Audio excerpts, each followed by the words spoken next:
Assalamualaikum warahmatullahi wabarakatuh. Materi kita cukup menarik ya. Jadi bagaimana kita bisa hidup sehat, tapi dengan catatan. Artinya hidup sehat ini yang kita anut, yang kita jadikan contoh adalah baginda Rasulullah Shallallahu Sallallahu Alaihi alaihi Wasallam. wasallam. Bagaimana kalau konsep sehat ini kan sudah banyak sekali ya. Jadi kalau kita bicara tentang sehat, sehat itu kalau menurut PBB ya Pak Dwi ya, menurut WHO ya. Jadi kalau menurut WHO itu adalah suatu kondisi di mana kita not only free from disease, jadi bukan hanya bebas dari penyakit ya, tapi kesejahteraan secara fisik maupun jasmani itu sehat.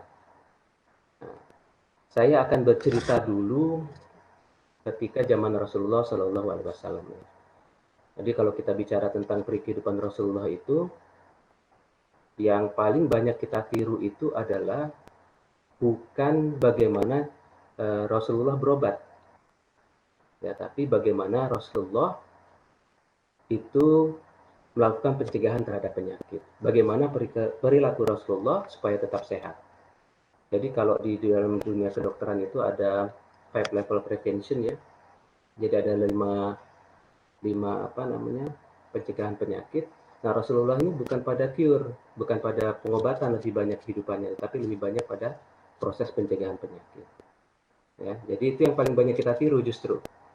Ya, ketika kita bicara tentang kehidupan Rasulullah SAW. Jadi pernah ada utusan Romawi datang ke Madinah ya, jadi melakukan survei lah dia terhadap masyarakat Islam. Ini seorang tabib yang diutusnya sama orang Romawi ini, sama kaisarnya, dan dia tidak menemukan di penduduk Madinah itu yang sakit. Masya Allah gitu.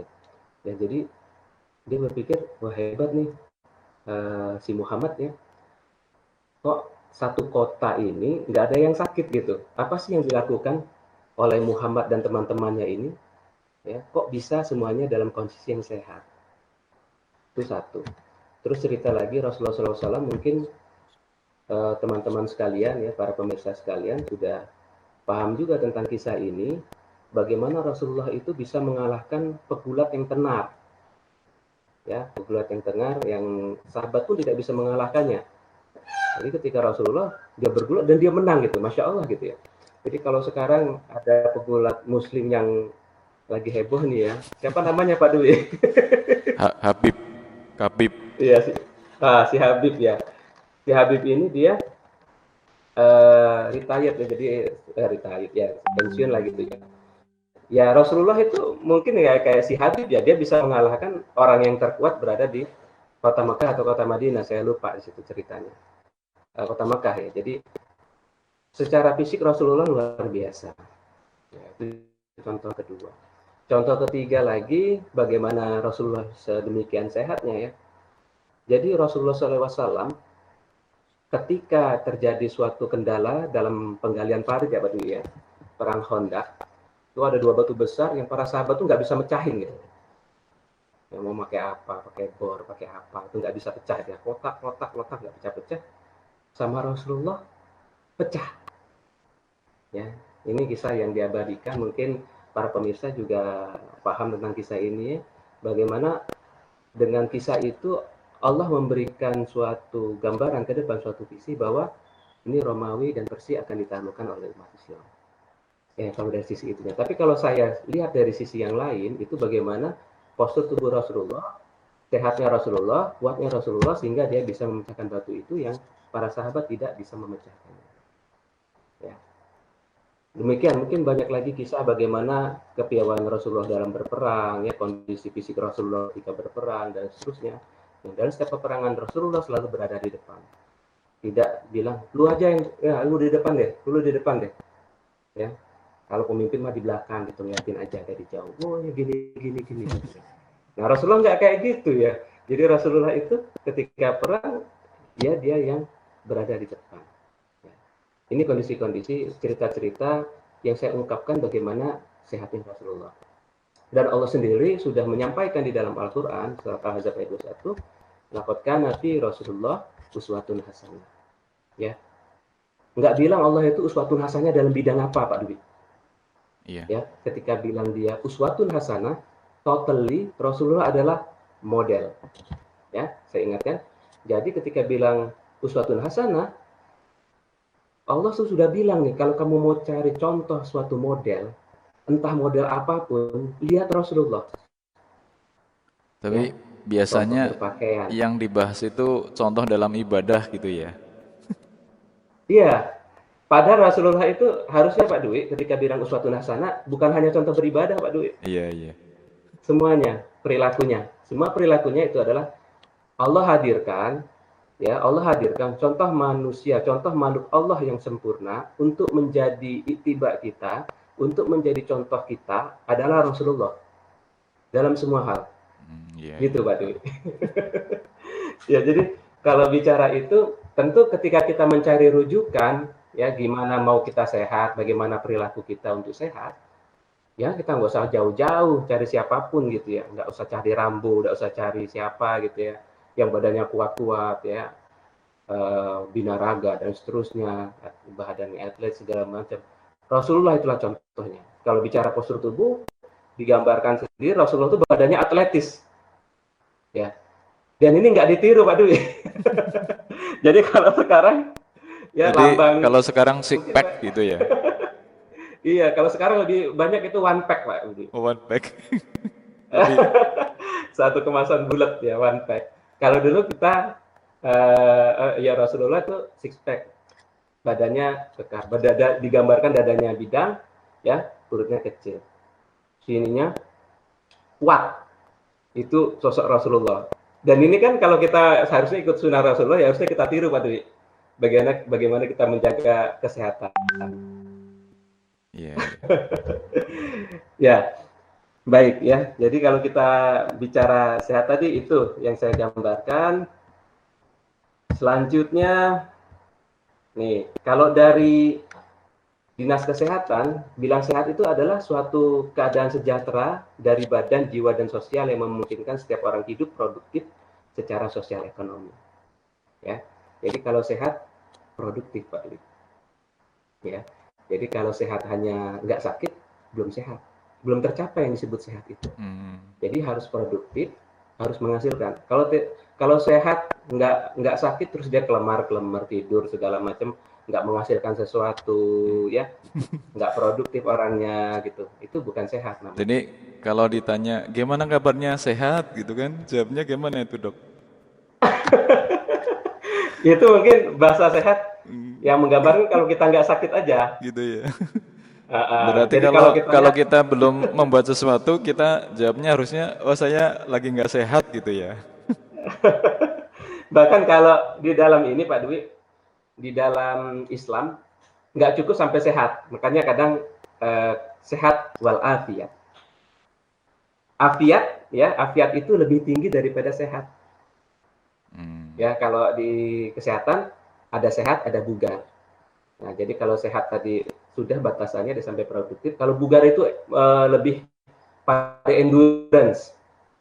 Ya, jadi kita bisa beraktivitas dari pagi sampai sore, bahkan mungkin malam senja itu tetap kondisinya tetap fit terus, nggak lesu-lesu.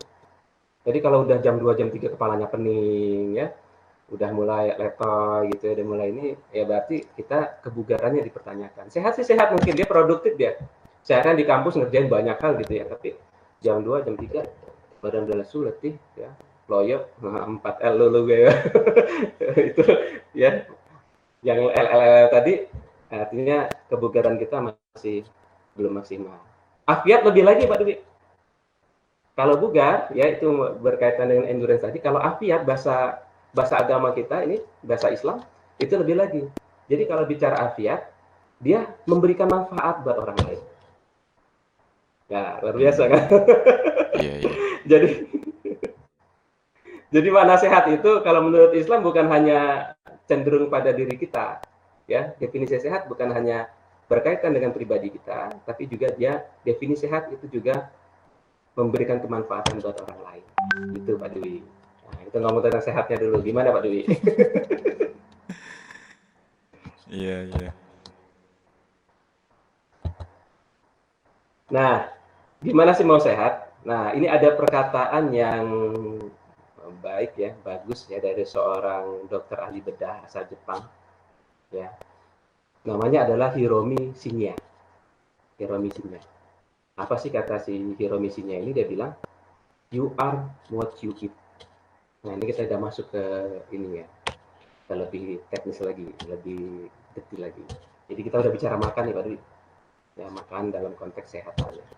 Jadi kata si Hiromi Shinya ini, you are what you eat. Kamu itu mau seperti apa ya tergantung kamu makan gitu. Mau sehat tergantung makanan. Ya, mau sakit juga tergantung makanan. Ya, mau bugar tergantung makanan. Mau afiat tergantung makanan. Ya. Nah, kalau itu bahasa saya yang tadi, yang ujung-ujung tadi, bukan bahasa Hiromisinya ya, Masya Allah, kalau Hiromisinya bilang afiat gitu, berarti dia muslim gitu. Ya. Dari Iya. kata si Hiromisinya itu apa? Dari hasil penelitiannya, ya, jika sistem pencernaan seorang bersih, ya, orang itu dapat melawan jenis penyakit apapun dengan mudah. Ya. Jadi sebetulnya sumber penyakit itu yang paling banyak itu dari perut, Pak. Dari perut dan di bawah perut. Ya, itu sumber penyakit yang paling banyak. Jadi kalau Hiromisinya itu udah bilang you are what you eat, bahwa sistem pencernaan bersih, kita bisa melawan jenis penyakit apapun. Artinya udah selesai sebagian besar permasalahan yang berkaitan dengan penyakit. Ya, kalau perut kita udah beres, insya Allah kita akan sehat. Tuh, ya kata si Hiromisinya. Nah, gimana Rasulullah? Nah, kalau Hiromisinya bilangnya baru sekarang, kalau Rasulullah melaksanakannya udah hari 14 abad yang lalu. Ya. Dan mungkin kita karena mengambil uswatun hasanahnya itu nggak syumul, nggak lengkap, nggak melihat sampai detailnya bagaimana Rasulullah menerapkan pola sehat, yang banyak orang hanya meniru ibadah-ibadahnya saja, ini seringkali miss Pak. Ya, padahal Rasulullah mengajarkan ini. Gitu. Apa yang dilakukan Rasulullah ketika kita bicara makan? Ya, Rasulullah SAW memakan makanan yang halal. Ini yang pertama, ya halal thayyiban. Ya, syaratnya dua, halal dan thayyib. Ya, ikan laut segar, ya, buah-buahan, tin, zaitun, kurma, anggur, delima, madu, daging, susu, biji-bijian kan. Rasulullah bersabda, makanlah minyak zaitun dan berminyaklah dengannya, sesungguhnya ia berasal dari pohon ya yang diberkahi. Ya, ini riwayat dari Mahmud Ghailan dari Abu Ahmad Az-Zubair, diriwayatkan pula oleh Abu Nuaim, keduanya menerima dari Sufyan dari Abdullah bin Isa dari seorang laki-laki Syam yang bernama Atta yang bersumber dari Abu Said radhiyallahu. Ya, disuruh makan zaitun. Pagi makan zaitun enggak? Ya, zaitun Belinya di dengannya. Arab Ini gitu jauh. kalau zaitun sekarang kemasannya udah banyak Pak Dwi. Oh, Ya, jadi kalau kita alhamdulillah sekeluarga udah makan zaitun yang kapsul-kapsul yang soft kapsul itu. Itu kalau Pak Dwi baca referensinya itu luar biasa, ya. Bagaimana dia nanti bisa menekan kolesterol, ya, supaya juga pembuluh darah kita itu lancar, nggak ada plak, ya, mencegah penyakit jantung dan seterusnya itu. Ini yang diajarkan oleh Rasulullah itu satu tentang zaitun, ya, tentang zaitun. Nah, kita akan melihat kebiasaan Rasulullah dalam makan. Ya. Pagi hari apa yang dimakan oleh Rasulullah? Nah, nasi goreng tadi, nasi uduk. nasi uduk. Ya, kalau kita pulang mabit makannya nasi uduk, ya enggak? Ya ada. Oke, kita nggak makan nasi uduk Pak Dwi, ya. Kita makannya lontong sayur. Makan lontong sayur, ya.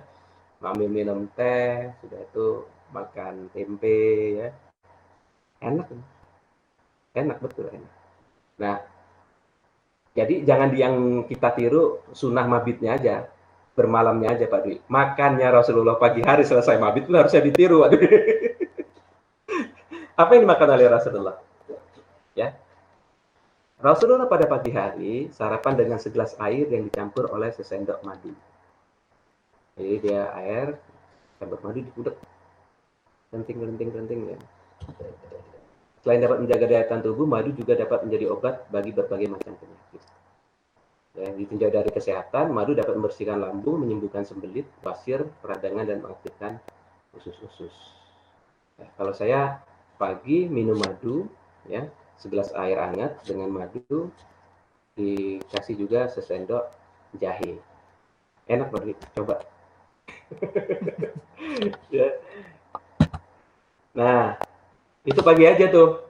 Pagi. Jadi makan Rasulullah enggak, kalau bahasa kita tuh ngembat ya. Pagi dimakan semua gitu enggak. Ya. Nah, memasuki waktu duha, Rasulullah mengonsumsi 7 butir kurma ajwa yang matang. Oh iya, Ya. sebentar Pak Dokter. Ya. Kalau saya sih udah mungkin dari SMP atau SMA gitu ya. Kalau pagi itu minum air putih aja, tapi karena nggak ada madunya gitu. Itu rutin itu, jadi tiap pagi itu pokoknya sebelum sebelum makan atau minum apapun itu minum air putih dulu segelas gitu. Cuma ya air putih aja gitu, karena saya dulu tahunnya kalau dikasih tahu pakai madu baru sekarang gitu ya. Udah Ya. dari ya mungkin dari SMP lah sampai sekarang itu seperti itu. Ya. Segelas air ya memang bagus secara kesehatan Pak Dwi. Lebih bagus lagi kalau dikasih madu karena madu dia ada energi juga ya buat pagi hari ya. Kandungan glukosanya juga banyak, bisa langsung dimanfaatkan oleh tubuh kita dan kondisi pencernaan pada saat pagi juga dia belum full untuk bekerja ya sehingga kita yang light dulu lah, yang ringan-ringan dulu yang masuk di dalam perut Iya. ya. Jadi pagi Rasulullah sesendok madu sama air ya diaduk terus waktu duha dia makan kurma ya. Dan ini ada ceritanya Pak Dwi tentang kurma 7 ini ya. Oh ya, Jadi Rasulullah itu berarti pagi itu kalau kita kan sarapan gitu ya. ya Nggak usah sarapan gitu ya. Berarti cuma nanti waktu duha itu baru makan makan kurma. apa gitu ya. Iya. Jadi kalau Rasulullah ini makan siangnya yang memang dia harus full gitu ya. Komposisinya bagus, kuantitas dan kualitasnya baik ketika makan siang Rasulullah. Nanti kita lihat lah kita bagaimana polanya Rasulullah makan. Jadi saya mau cerita tentang kurma ini. Jadi kurma itu yang ya tentunya dengan seizin Allah ya, yang menyelamatkan Rasulullah ketika dia menghadapi cobaan pembunuhan. Ya, jadi pernah dia diracun. Oh ya, yang Rasulullah itu suka, diracun wanita Yahudi, baik. iya, dia bertandang ke rumah Yahudi, terus dikasih paha kambing, Pak, kambing muda. Rasulullah suka dengan kambing muda. Nah, kalau Pak Dwi suka kambing muda, ya, paha kambing muda itu sudah ngikuti sunnahnya Rasul. Iya, iya. Ya, Ya kalau itu udah berarti. jadi sudah, ya paling nggak itulah kita udah ikut gitu ya. Jadi suka dengan daging kambing muda dan itu yang dihidangkan. Tahu Yahudi itu dia punya mata-mata ya laporan itu tuh Muhammad tuh suka dengan kambing muda tuh kalau kita kasih mungkin dia akan menyantapnya gitu. Jadi dikasihlah itu. Tapi karena kebiasaan Rasulullah makan 7 butir kurma ajwa pagi itu, jadi setiap pagi dilakukan, itu yang bisa menetralisir racunnya. Ya. Nah, dari sini Rasulullah sendiri bersabda, barang siapa yang makan 7 butir kurma, maka akan terlindungi dari racun. Ya. Terus, Iya. duha tadi ya, langsung malam hari. Ya. Nah, pada siang hari itu Rasulullah yang makan dia, yang saya sampaikan tadi dengan kualitas dan kuantitas yang baik. Jadi kalau makannya banyak Rasulullah pada siang hari. Ya, tapi tetap kaidahnya berhenti sebelum kenyang ya. Jadi makanan berkualitasnya itu adalah pada waktu siang hari secara komposisi lauk segala macam beda ya. Kalau Rasulullah makan satu paha kambing itu habis Pak ya. Kalau kita Gitu ya. iya Kita saya juga sepotongannya agak udah ini. Tapi saya belum pernah nyoba tuh Pak Dwi ya, makan satu paha kambing itu habis nggak gitu. Kadang kambing satu ekor kalau orang Arab itu dimakan berlima habis itu. Hmm. Ya, maka postur badannya besar-besar. Kalau kita nggak tahu tuh habis berapa hari kali ya. Tuh. Kalau Nah ini itu Dok, siang. apa? Mm-mm. eh Ya, saya kadang-kadang berpikiran gini, itu kan karena Rasulullah SAW itu kan lahir lahir dan besar di Arab gitu ya. Ya, Nah, kalau mungkin lahirnya besar di Palembang, mungkin makannya pempek juga.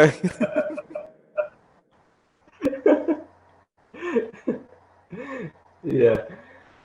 Jadi ya mungkin kalau di Indonesia jenis makanannya aja yang berbeda kali ya. Oh, Jadi yang penting daging mungkin artinya kandungannya itu ya, apa? betul. eh Iya, iya. Ya. Jadi kalau sekarang di kedokteran itu kan dulu kita lebih kenal dengan empat sehat lima sempurna ya. Yang Pak Dwi mungkin ada lagunya itu. Empat sehat lima sempurna gitu ya. Nggak tahu Pak Dwi pernah nyanyi nggak? Ya, empat sehat lima sempurna. Nah, kalau sekarang tuh gizi seimbang. Ya, jadi secara komposisi karbohidrat, protein, lemak, terus juga makronutrien, mikronutrien, vitamin segala macam itu seimbang Pak Dwi kebutuhannya. Jadi makanan siang hari itulah yang saya bilang tadi dia secara kuantitas dan kualitas itu baik. Baik. Jadi semua unsur-unsur itu tadi ada. Kalau kita paradigma yang lama pasti ada lima sempurna kita ada nasi, lauk pauk, sayur mayur, buah dan susu ya. Kalau yang dulu konsep yang dulu itu Pak Dwi. Nah lanjut kita ya.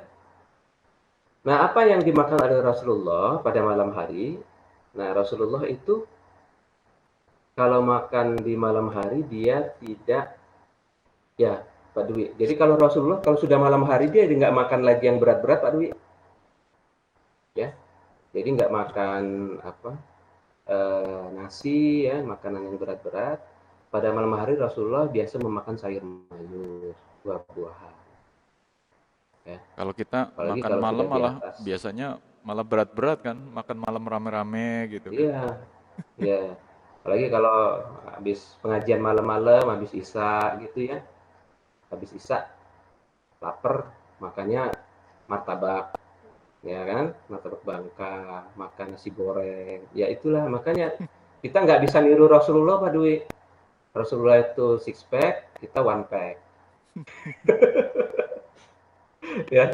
Jadi, umur umur Rasulullah 60 tahunan itu masih ikut perang Pak Dwi. Ya, perang Tabuk itu 60-an umur Rasulullah itu.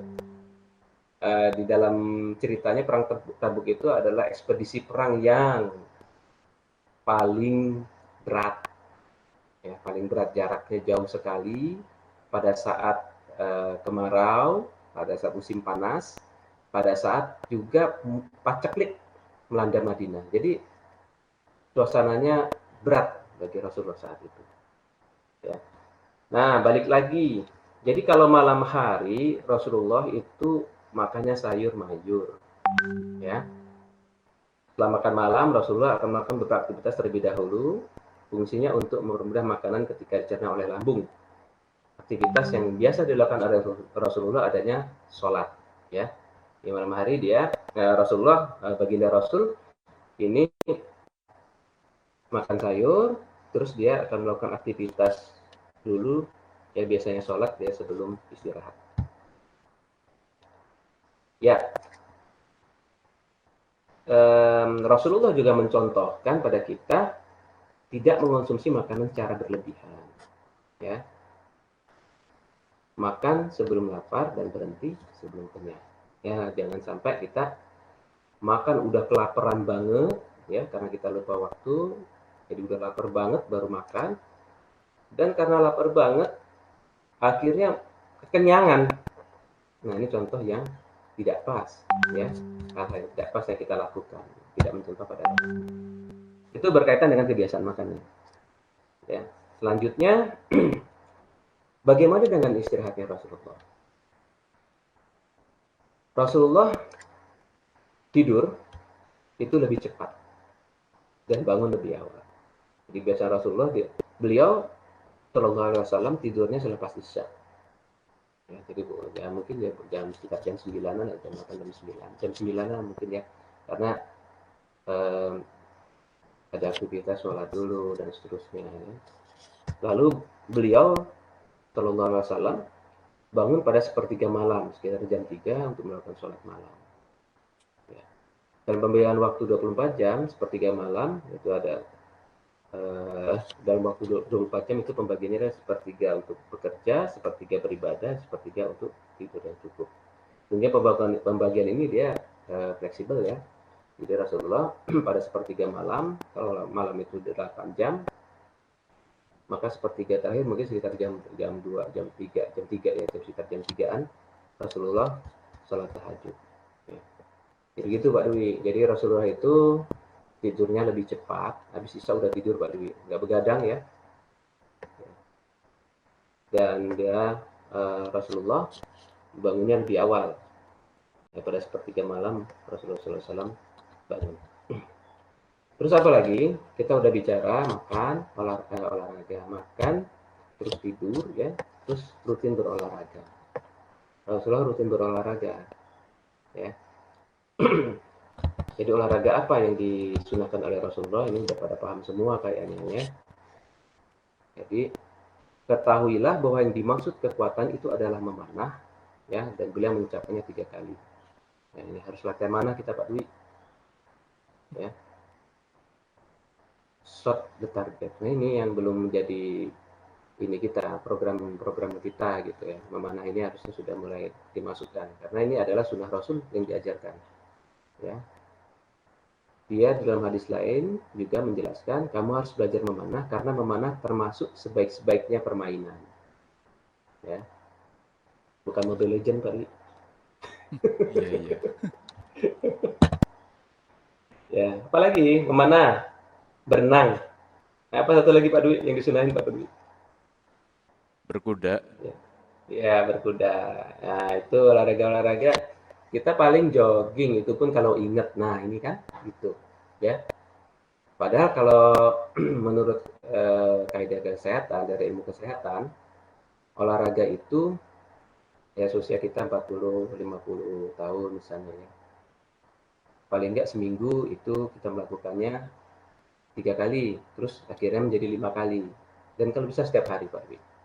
Lamanya nggak perlu lama-lama, mungkin 20-30 menit. Olahraganya juga nggak perlu berat-berat ya, cukup jalan kaki sebetulnya ya. Ya kan kalau semakin bertambahnya usia, postur tubuh juga sudah mungkin apa berlebih ya, itu tidak disarankan untuk berlari sebetulnya, untuk jogging ya, karena dia akan pada sendi-sendi kaki itu kurang baik. Justru lebih baik kita goes waktu ya, goes itu untuk usia 40-an ke atas itu lebih baik buat sendi-sendi tubuh kita sebetulnya ya. Goes ya. Goes ya, kalau enggak ya jalan kaki aja lah Pak Dwi, habis Goes dari itu di jalan kaki 30 menit cukup. baik untuk kesehatan tapi tidak baik untuk pendapatan gitu. Iya. Ya kita jalan kaki aja lah Pak Dwi, sehat ya, sambil menghirup udara pagi ya, ngisi kantong-kantong paru-paru pagi-pagi. Kalau siang baru kita ngisi kantong-kantong uang gitu. Insya Allah ya. Itu tadi udah 3 ya. Terus apa lagi? Rajin berpuasa. Ini ya salah satu yang diajarkan oleh Rasulullah. Sunnahnya Rasulullah itu Senin Kamis sama Ayamul Bid. Ya. Kalau kita bisa meniru Rasulullah Senin Kamis Ayamul Bid, terus mungkin puasa-puasa sunnah yang lain, insya Allah badan kita akan terhindar dari penyakit-penyakit degeneratif ya, penyakit-penyakit sistemik ya, penyakit-penyakit kronis ya, kanker ya, itu insya Allah akan bisa kita cegah. Tekanan darah tinggi, diabetes, asma, jantung ya. Kalau umur sudah 40-an ini, 40-an ke atas, 50-an, itu penyakit kalau nggak kita jaga betul sudah mulai hadir Pak Dwi. Ya apalagi memang dalam riwayat keluarga kita itu sudah ada ya. Jadi kayak hipertensi, terus juga diabetes ya, jantung ya, kanker ya, kalau misalnya memang sudah ada riwayat dalam keluarga, itu punya kecenderungan lebih besar untuk kita kena gitu.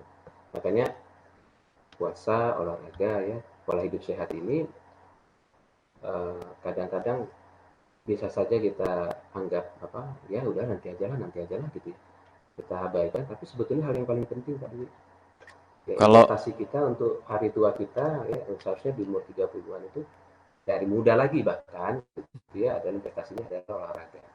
Makan makanan itu kalau pola makan kita sebelumnya di umur yang lebih muda dulu itu serampangan, efeknya baru akan timbul setelah umur kita 40-50 tahun kan. iya. Apalagi. Kalau untuk puasa ini ada penjelasan ilmiahnya nggak gimana puasa itu bisa membuat orang jadi sehat gitu, Dok? Ada, itu ada materi sendiri Pak Dwi. Oh, sendiri ya. Karena kalau kita Ya mau nggak apa-apa bedah lah, puasa itu, semenit 2 menit gitu. Intinya saja gitu. ya, ya nggak apa-apa. Biar orang tertarik Jadi, puasa, ya nggak sekedar puasa kan dapat pahala gitu ya. Tapi ya ya, baik juga untuk kesehatan gitu. ya. Tadi sudah saya jelaskan manfaatnya dalam mencegah penyakit-penyakit ini ya, degeneratif, ya, kanker, dan seterusnya. Jadi puasa itu ibaratnya gini, ini kalau saya cerita puasa Ramadan ya.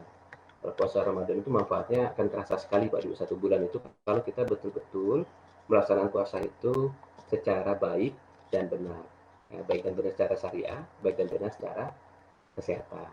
Ya, jadi termasuk yang kalau saya sering apa namanya amati itu banyak kesalahan kita ketika kita melakukan puasa, ya baik itu puasa Ramadan maupun puasa sunnah itu adalah pola makan kita ketika sahur dan berbuka.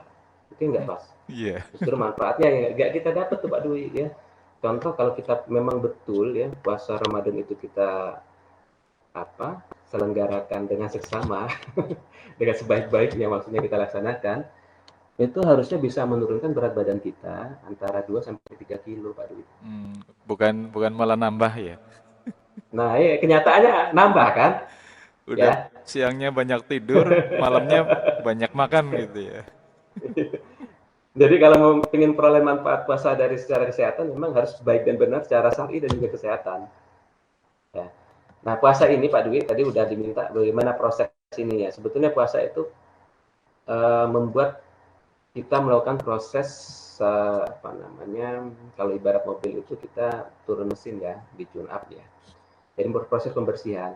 Karena pada saat puasa metabolisme tubuh kita itu menjadi lebih baik, yang menjadi lebih baik. Terutama puasa Ramadan yang memang rutin selama 1 bulan kita laksanakan. Tapi tidak menutup juga untuk puasa sunnah yang memang rutin kita juga laksanakan Senin Kamisnya. Memang kalau jarang, manfaatnya nggak akan kita dapat secara maksimal Pak Dwi. Senin puasa, terus nanti Kamisnya bulan depan misalnya. Nggak akan dapat. Tapi Senin Kamis harus kita laksanakan. Jadi kalau rutin Memang ini akan rutin ya. menjaga ya nanti kolesterol tubuh kita akan terjaga, ya kadar gula darah kita akan terjaga, ya. Terus fungsi pencernaan kita akan baik, gitu. Terus proses pencucian apa darah dari toksin, ya, dari racun, ya, yang dilakukan oleh ginjal itu juga baik. Proses pengeluaran racun dalam tubuh kita melalui ginjal, melalui apa namanya, melalui pencernaan, ya, melalui feses, melalui keringat, melalui apa namanya pernapasan ya itu juga akan menjadi lebih maksimal proses detoksifikasi. Jadi kalau mau cari bicara detox ya salah satunya mau ambil cepat itu dari puasa Pak Dwi ya. Terus juga puasa itu akan meregenerasi sel itu dengan baik. Jadi kulit kita ini kan selalu berganti Pak Dwi ya, melupas. Ini ada beberapa lapisan terluar akan melupas ya, diganti dengan yang baru. Nah kalau puasa ini pengupasannya, ini salah satu contoh Pak Dwi ya, regenerasi selnya. Dia akan berlangsung dengan baik. Makanya orang puasa itu mukanya ngeceling, ya kulitnya bagus, ya. Tadi catatannya puasanya rutin Pak Dwi, bukan Senin. Bulan ini Kamisnya bulan depan. Ya itu Senin Kemis Ya, juga, selang-seling. betul. Kalau mau bedah ini kapan-kapan kita bisa, Hmm. ya. Tapi Kalau kalau mau cerita tentang kulit kulit itu apa tadi regenerasi tapi sama kita nggak kerasa gitu ya. Maksudnya kalau yang kerasa itu kan kita ke pantai terus kepanasan itu kan kerasa kalau kulitnya mengelupas gitu ya. Ya, Tapi sebenarnya ada ya juga nggak kerasa. yang nggak kerasa gitu ya. Ya.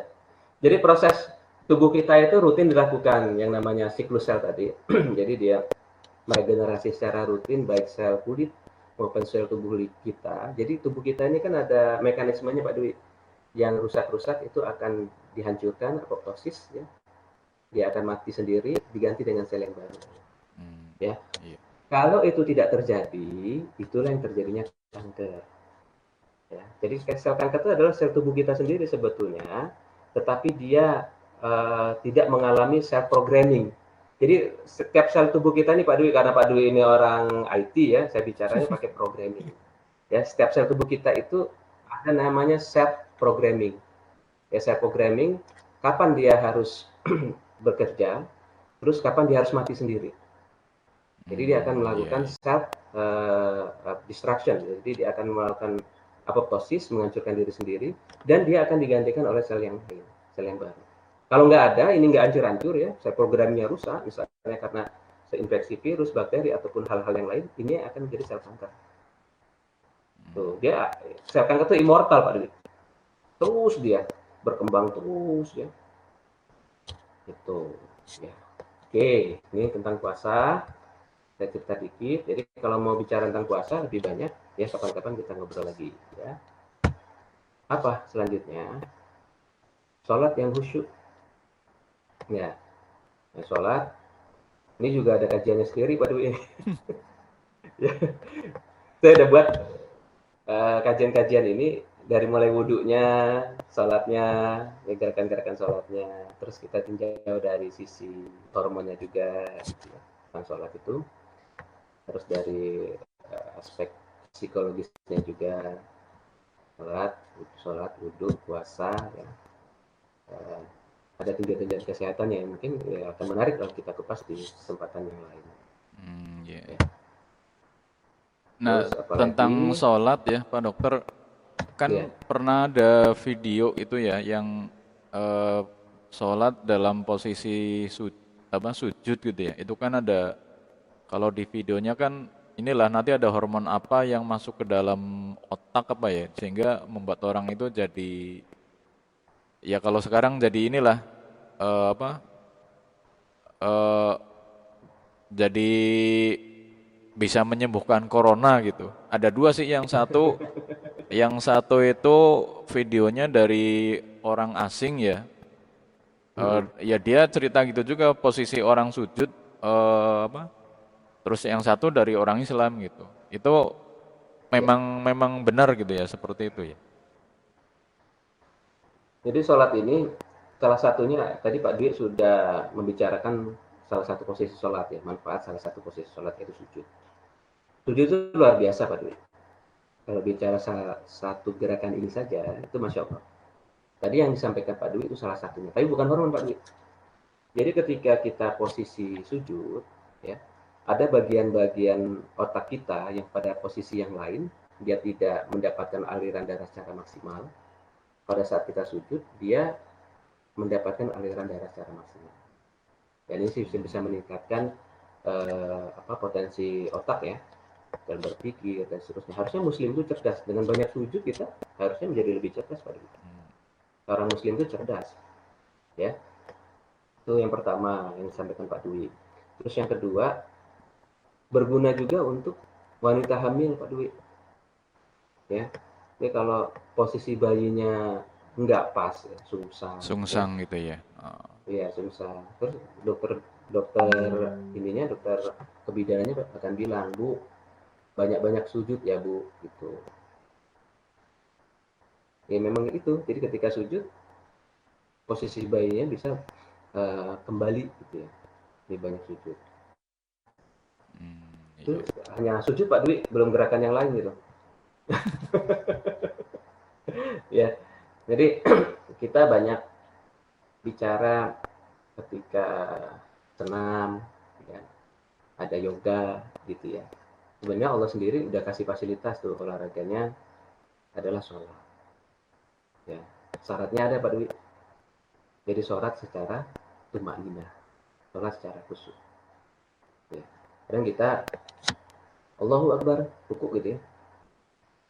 Sami Allahu liman hamidah, rukunya belum sempurna gerakannya. Jadi mulai dari Allahu Akbar itu udah mulai kayak gini, itu udah baca duluan Pak Dil. Subhana rabbikal azim.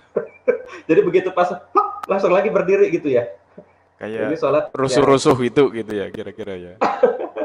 Enggak, ini sholatnya memanfaatkan waktu gitu ya. Efisiensi waktu.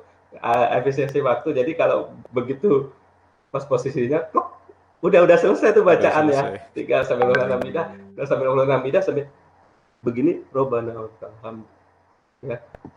Nah, harusnya kita mencapai posisi yang sempurna dulu baru baca. Baca pun harusnya bacaannya dinikmati. Ya. Jadi Allahu Akbar, ruku sempurna dulu.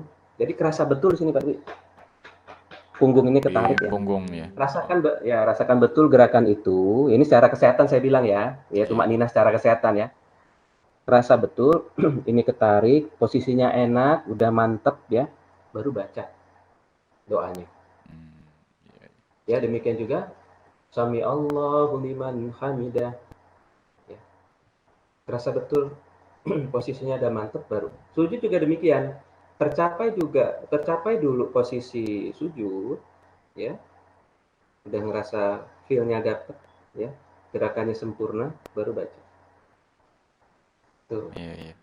Ya selama ini kan Nah, kita bicara sholat ya lebih banyak dari sisi kajian ibadahnya gitu ya. Jadi tidak melihat ternyata ada sisi lain yang harus diperhatikan juga rupanya gitu ya.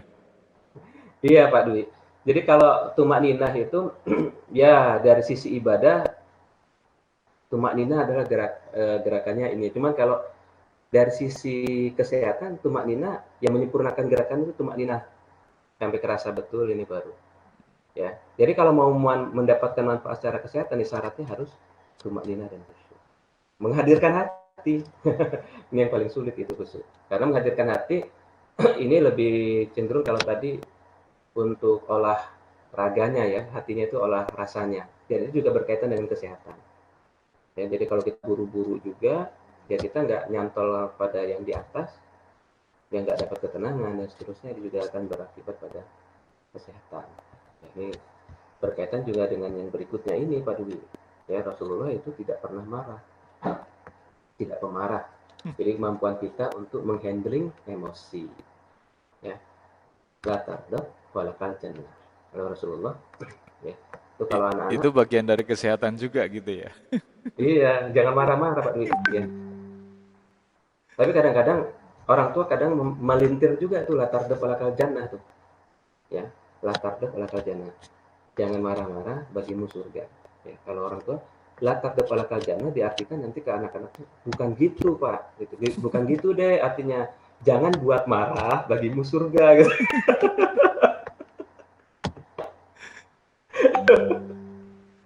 Ini kidding ya. Ya benar juga Jangan sih, dia nggak bikin masalah, jadi masuk surga. Gitu. ya bahwa orang marah itu Pak Du itu efeknya buruk bagi kesehatan. Ya. Orang pemarah terbukti sering mengalami sakit ya, darah tinggi, gangguan pencernaan, sakit kepala, hidik ya, sakit jantung, depresi. Itu orang yang suka marah-marah gitu. Ya, memang ya kita harus bisa mengelola emosi dan itu yang sulit ya untuk dilakukan ya. Tapi harus bisa kalau ingin sehat gitu. Selanjutnya menjaga kebersihan. Ya. Contoh pada Rasulullah ya gimana beliau mensisir rambut ya diceritakan belah tengah rambutnya sebahu dan rambutnya itu selalu kelihatan basah Pak Dwi. Ya, disisir rapi. Rambutnya itu sebahu gitu ya, tadi ya Iya, disebutin. sebahu. Berat Iya. kalau ukuran sekarang ini dong gondrong gitu ya. Lah saya pendek. Kadang kalau sebahu udah ngerasa ini ya apa panas ya, nggak usah sebahu segini aja udah panas. Ya, Rasulullah rambutnya sebahu Pak Dwi. Ya itu belum dikatakan berarti kalau standar wanita dan perempuan, wanita dan perempuan, laki-laki dan wanita, rambut sebahu itu masih laki-laki ya. Tapi kalau orang Islam kan walaupun rambutnya panjang, kalau kelihatan rambutnya kan pasti laki-laki kan gitu ya, Pak Dokter ya.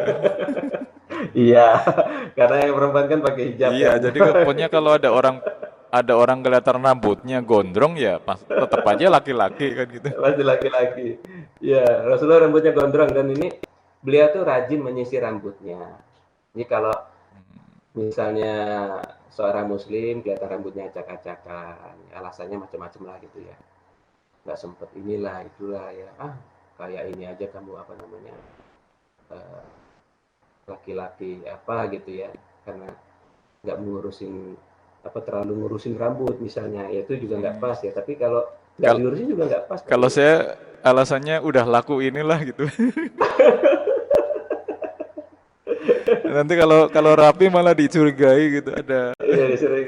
Selama ini nggak rapi, tiba-tiba jadi rapi, Pak Iya ya. rapi, rambutnya rapi, pakai minyak wangi gitu kan. Bilang aja gara-gara dokter beta tuh. Alasannya. Iya iya. Jadi, apalagi kalau kita yang di dosen ini, misalnya, ya, karena kita jadi juga profil buat adik-adik mahasiswa. Ya, Hmm. dosennya rapi, gitu ya. Ya, Rasulullah selalu tampak rapi, bersih, setiap hari Kamis atau Jumat, beliau pakai wangi-wangian, mencukur rambut yang di pipi dan memotong kuku. Ini rambut di pipi kadang-kadang udah gondrong semua gitu ya. Motong kuku kadang-kadang lupa gitu. Kalau kita itu. Nah, Rasulullah itu rutin ya. Jumat terutama ya, potong rambut, motong bulu-bulu ya dan seterusnya. Apalagi ini juga penting ya, ini yang terakhir ya. Jadi bersosialisasi. Ya, bersosialisasi ini penting tadi. Ada sebuah studi dari Harvard School of Public Health bahwa pria dengan usia di atas 70 tahun yang gemar bersosialisasi kecil kemungkinan mengalami sakit jantung. Ya, ini dicontohkan oleh Rasulullah. Ya, punya banyak sahabat dan senantiasa bersilaturahmi dengan kerabat. Ya, penting itu Pak Dwi. Jadi kita eh, namanya tidak menarik diri dari lingkungan ya. Justru diceritakan ada seseorang yang dia rajin sekali beribadah ya. Dia membuat biliknya sendiri, membuat tempat sendiri untuk beribadah bertahun-tahun ya. Tetapi dia membiarkan masyarakat sekelilingnya itu mengalami kerusakan.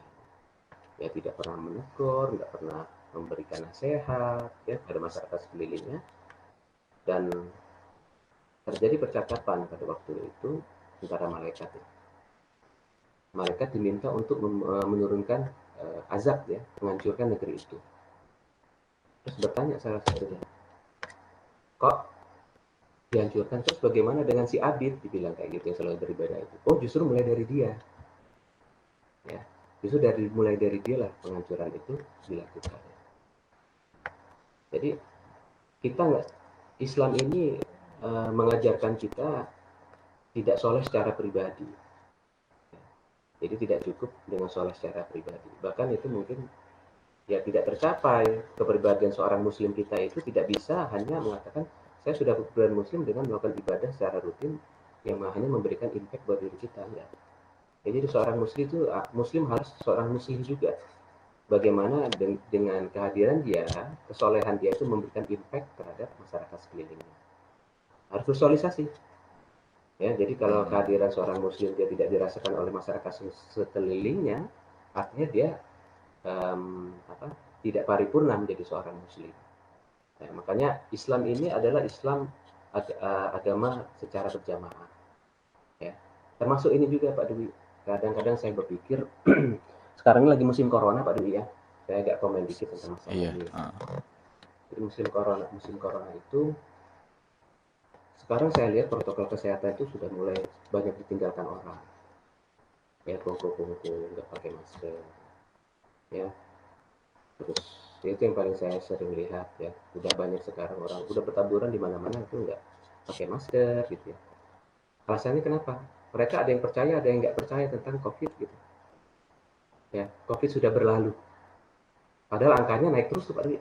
Iya, Kalau malah kita malah makin nambah kayaknya. iya, nambah terus itu. Kalau kita sih yang di kesehatan nggak usah ditanya percaya atau nggak percaya, itu yang ada di depan mata.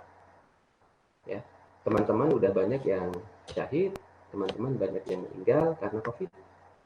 Ya, sedangkan yang mirisnya masyarakat justru nggak peduli. Nah ini masalah.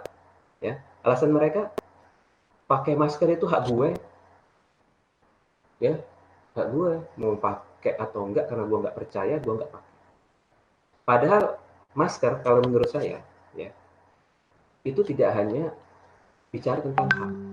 Kita masker itu bukan menyelamatkan diri kita, ya. Tapi berpikirlah sebaliknya, bahwa masker itu adalah melindungi juga orang lain. Ya. Apa kita yakin dalam diri kita? Siapa tuh kita OTG? Ya, Pak Dwi udah pernah di swab belum? Belum, kalau rapid udah pernah. Nah, apakah semua orang tuh di rapid, Pak? Enggak kan? Iya. OTG itu ya kayak kita lah, nggak ada gejala-gejala apa-apa, tapi dia ada. Ya mungkin kalau orang yang fisiknya kuat, sehingga dia merasa COVID itu tidak ada di dunia ini, ya dia nggak akan apa-apa gitu. Tapi orang tua, orang yang punya komorbid, itu sangat rentan, Pak Dwi. Ya, jadi pakai masker itu bukan hak pribadi, ya bukan hak pribadi, tapi adalah kewajiban kita terhadap orang lain. Ya, Kalau kita berpikir mungkin seperti itu, kebanyakan tentu. ya pakai masker itu ya karena merasa untuk kepentingan sendiri. Enggak usah, emang nggak apa-apa Nah, gitu. betul itu Pak Dwi. Nah, kalau kita mindsetnya seperti itu ya bodo amat, ini kan hak gua mau pakai apa enggak, urusan lu. Ya tapi kalau kita Iya. berpikir, aku pakai masker ini, saya pakai masker ini untuk melindungi orang lain, keluarga saya yang saya cintai, orang-orang sekitar saya, tentu dia berpikirnya beda. Saya harus pakai masker untuk melindungi orang sekitar kita. Saya nggak tahu, apalagi saya orang kesehatan misalnya Pak Dwi. Saya Iya. nggak tahu nih, ya kemarin rapid testnya memang negatif, 2 kali rapid test negatif misalnya. Cuma kita nggak tahu, ya karena hasil itu kan dia paling 14 hari, tapi setelah itu misalnya kontak lagi segala macam, kita kan nggak tahu, Iya, ya iya. nggak. Kecuali memang rutin Nah, di rapid juga gitu ya. gitulah memang Pak Dewi. Jadi kita nggak make sure karena perjalanan COVID ini kan belum bisa ditebak ya, makan waktu berapa lama. Yang paling ideal adalah tetap melaksanakan protokol kesehatan. Ya. Disebut new normal kenapa? Kita menciptakan kenormalan itu bukan balik normal ketika zaman sebelum COVID. Ya. Kenormalan kita saat ini adalah bagaimana beraktivitas dengan menggunakan protokol kesehatan. Gitu, Pak Dewi. Itu jam 7 ini. Pas. Gitu. Oke, Hmm. cukup juga materinya ada selesai ya. Iya, iya.